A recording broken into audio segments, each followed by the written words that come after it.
Good morning बच्चों। चलिए आज हम एक्सरसाइज एनसीईआरटी की 3.2 को हम सॉल्व करना सीखेंगे।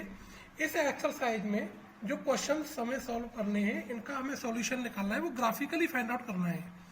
मेरी जो इसकी 3.1 वाली एक्सरसाइज है, ग्राफ ड्रॉ करना मैंने आपको बताया है। मेन जो काम है इसमें जो वर्ड प्रॉब्लम है, वर्ड प्रॉब्लम से इक्वेशन में एल्जेब्रिकली रिप्रेजेंट करना वो है। तो आप उसको आप एक बार समझ लीजिए। जैसे इस एक्सरसाइज का जो फर्स्ट क्वेश्चन है वो है 10 students of class 10th took part in mathematics quiz if the number of girls is 4 more than the number of boys. Find the number of boys and girls who took part in the quiz. तो आपको देखो करना क्या, अब class 10th के जो number of students है वो टोटल कितने 10, जिसमें बॉयज भी हैं गर्ल भी हैं। तो आपको क्या करना, दोनों की नंबर अलग अलग सपोज कर लेनी है। ठीक है, देखो बच्चों टोटल नंबर ऑफ स्टूडेंट्स कितने हैं 10, तो number of boys plus number of girls equal to 10। यहां से हमने बाई की वैल्यू निकाल ली in the term of x में, तो y equal to 10 minus x, ये हमारा इक्वेशन नंबर 1 हो गया। फिर आपको क्या करना, नंबर ऑफ, अब देखो आपको सेकंड कंडीशन क्या दी हुई है उसको पहले लिख लो। इक्वेशन बनाने के लिए इसकी जो लैंग्वेज होती है ना, यदि आप उसको लिख लोगे तो आपको बहुत सारी इससे फ्लेक्सिबिलिटी मिल जाएगी। जैसे मैंने लिखा है number of girls is 4 more than number of boys, ये सेकंड कंडीशन है। तो नंबर ऑफ गर्ल्स क्या सपोज किया हमने, बाई, ये हमने यहां लिख लिया। इज का मतलब, वाज का मतलब, इक्वल का मतलब, विल बी का मतलब, शैल बी का मतलब, ये सब क्या है इक्वल, इक्वल का साइन आएगा। मोर देन का मतलब प्लस लगा लिया हमने, अगर यहाँ लेस देन होता तो माइनस लगाते। ठीक है, देन के बाद में जो वर्ड लिखा हुआ है वो पहले आएगा, और मोर से पहले जो लिखा हुआ होगा, लेस से पहले जो लिखा हुआ होगा वो बाद में जाएगा। तो नंबर ऑफ बॉयज एक्स क्या है 4, तो प्लस का 4 हो गया। लेस देन कहता तो माइनस का 4 हो जाता। ये हमारा सेकंड इक्वेशन। फिर उसी प्रकार से टेबल प्रिपेयर करना, ग्राफ प्रिपेयर करना, वो आपकी कंडीशन हो जाएगी। ठीक है, यहां से अब आप ग्राफ अपने आप ड्रॉ कर लेंगे। इसका प्रिंट इसका मैं आपको इस वीडियो के नीचे दे दूंगा। अब देखो इसका सेकंड क्वेश्चन, ये हमने फर्स्ट वाले की टेबल आपको बना करके दे दी, ये आपके पॉइंट हो गए, इनको आप ग्राफ पर ड्रॉ कर लेंगे। ठीक है, अब 5 pencils and 7 pens together cost 50 rupees, whereas 7 pencil 5 pens together cost 46 rupees. Find the cost of 1 pencil and that of cost of 1 pen. तो आपको इसमें 5 पेंसिल 7 पेन और 7 पेंसिल 5 पेन दोनों की कॉस्ट दे रखी है। आपको 1 पेन 1 पेंसिल की कॉस्ट फाइंड आउट करनी।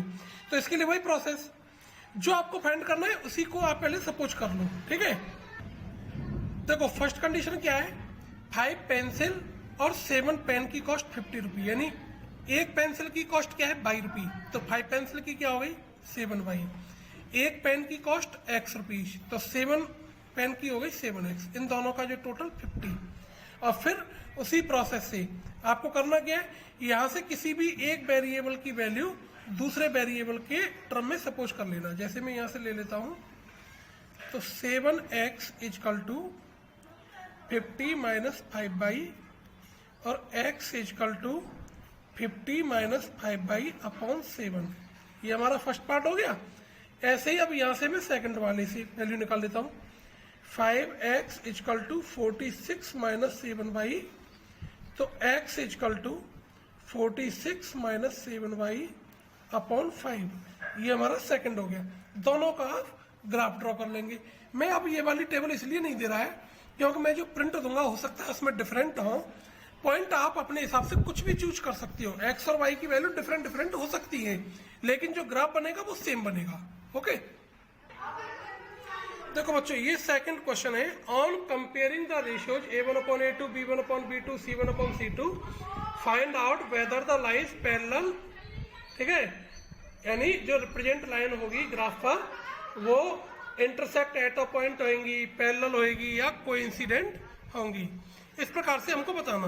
तो इस क्वेश्चन के 3 पार्ट्स है, मैं आपको एक पार्ट सॉल्व करके बता देता हूं। तो आपको करना क्या, ये रेशियोज फाइंड आउट करने, a1/a2 की वैल्यू निकाल लो 5/7, देखो ये हमने a1/a2 की वैल्यू निकाल ली, b1/b2 की वैल्यू निकाल ली, ये इंटरसेक्ट भी कर लेंगे, इनको लिस्ट फॉर्म में लिख लेंगे, c1/c2 की वैल्यू ये आ गया। अब आप देख रहे हैं कि a1/a2 की वैल्यू क्या है 5/7, b1/b2 की वैल्यू क्या है -2/3। तो हमें पहले इन्हीं दोनों की कंपेयर करा करके देख लेंगे, तब हम आगे बढ़ेंगे।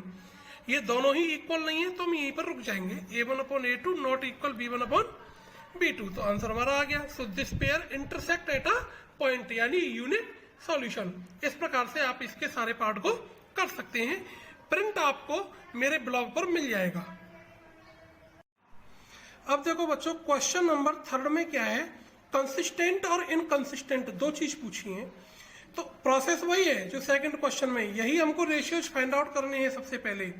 तो ये दो कंडीशन कंसिस्टेंट की, कंसिस्टेंट का मतलब जिनका सॉल्यूशन निकाला जा सके, चाहे फिर वो यूनिक सॉल्यूशन हो, चाहे फिर वो मेनी इन्फिनाइट सॉल्यूशन हो, सॉल्यूशन तो है उसके, तो कंसिस्टेंट हो जाएंगी।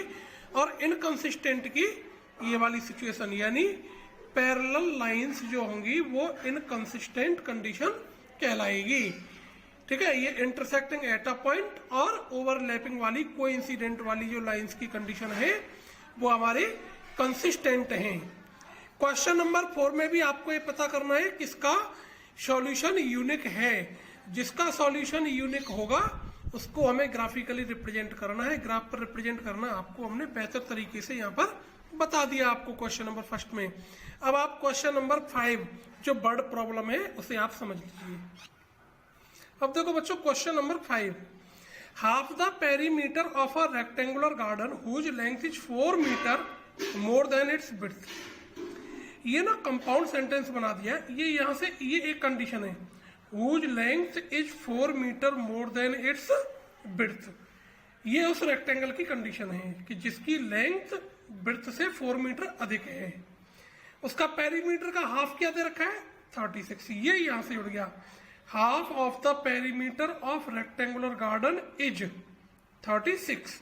ये दो इसमें जो सेंटेंस हैं उन दोनों को जोड़ करके बना दिया है। ठीक है, अब आपको यहाँ क्या करना, इसके सॉल्यूशन में क्या करना है, किसी भी रेक्टेंगल का आपको पेरीमीटर फाइंड आउट करना है तो उसकी लेंथ और विड्थ।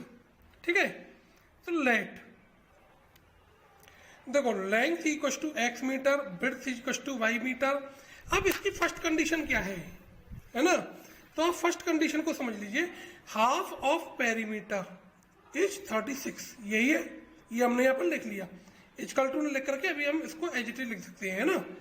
अब आप देखो, हाफ ऑफ का मतलब इनटू, पेरीमीटर क्या होता है 2 × l + b, इसका मतलब इक्वल टू और 36 हो गया, 2 से 2 गया।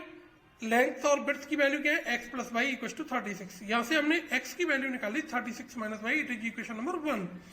सेकंड कंडीशन क्या है, length is 4 metre more than its width. तो लेंथ हमारी x हो गई, इसका मतलब इक्वल टू हो गया, मोर देन के प्लेस पर प्लस। मैंने कहा इसके पीछे वाला आगे और आगे वाला बाद में, मोर देन और लेस देन की कंडीशन में। तो विड्थ क्या है इसकी y, मोर से पहले क्या आ रहा है 4, ये इक्वेशन नंबर 2। और फिर वही दोनों की टेबल बना करके ग्राफिकल रिप्रेजेंटेशन, उसका सॉल्यूशन बता देंगे कि लेंथ और विड्थ क्या आ जाएंगी। ठीक है, यही हमसे यहाँ पर पूछा है, इसमें डायमेंशंस पूछी है हमसे, है ना।